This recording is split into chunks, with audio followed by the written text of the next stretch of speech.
Om Swastiastu. Perkenalkan, nama saya Dewa Ayundayani dengan NIM 22170511113. Jadi pada kesempatan kali ini saya akan mempresentasikan mengenai pembahasan dari LKM 8 yang sebelumnya telah dibagikan.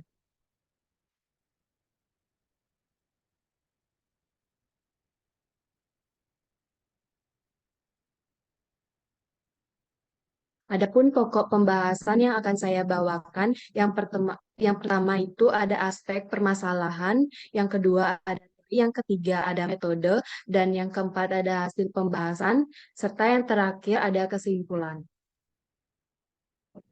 Untuk yang pertama ada aspek permasalahan.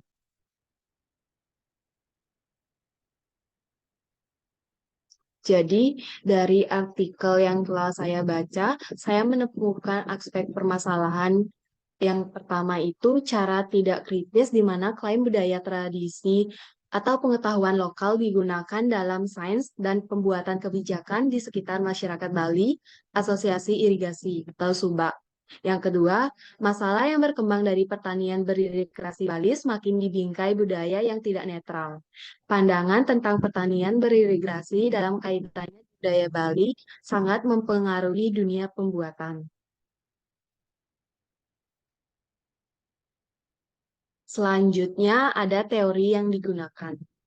Dari artikel tersebut terdapat dua teori yang digunakan. Yang pertama itu ada teori Sutawan, di mana teori ini membahas mengenai Trihita Karana sebagai kearifan lokal memungkinkan masyarakat Bali untuk hidup selaras dengan lingkungan dan melakukan revitalisasi budaya mereka atau disebut dengan pembangunan berkelanjutan. Pertanian irigasi adalah pusat kehidupan, kosmologi, dan praktik ritual keagamaan di Bali. Hal ini tergambar dalam budidaya padi Bali dan pengelolaan air. Untuk teori yang selanjutnya ada teori Pitana. Menurut teori ini, Trihita Karana menjadikan orang Bali untuk selalu selaras dengan lingkungan, fisik dan non-fisik, serta kearifan lokalnya sudah direvitalisasikan dengan proses pembangunan. Trihita Karana sebagai kearifan lokal memungkinkan masyarakat Bali untuk hidup selaras dengan lingkungannya dan merevitalisasikan budayanya. Topik yang ketiga, metode yang digunakan. Dari artikel yang saya baca, saya menemukan metode interpretatif, yang artinya melihat sebuah fakta sebagai sesuatu yang menarik dalam memahami makna sosial, di mana tipe penelitian deskriptif interpretatif ini mencoba mendeskripsikan pandangan yang ada di dalam objek penelitiannya.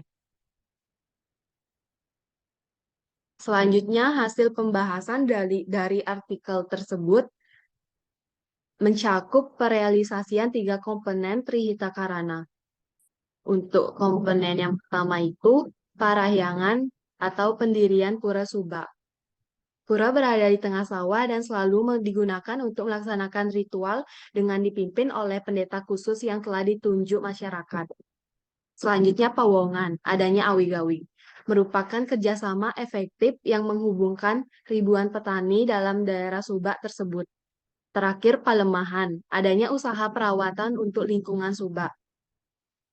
Usaha dalam penekanan pertumbuhan hama dan pembagian irigasi yang optimal untuk setiap petak sawah dengan melakukan pengelolaan air dengan baik untuk seluruh daerah aliran sungai.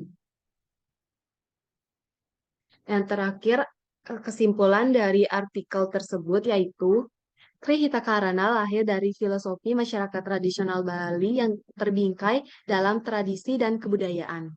Trihita Karana menjadikan orang Bali untuk selalu selaras dengan lingkungan, fisik dan non-fisik, serta kearifan lokalnya sudah direvitalisasikan dengan proses pembangunan.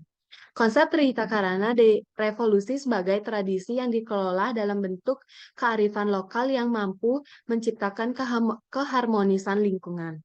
Trihita Karana dijadikan sebagai kultur oleh masyarakat Bali. Baik, sekian yang dapat saya paparkan dari artikel tersebut. Akhir kata saya tutup dengan para mesanti. Om Santi Santi Santi.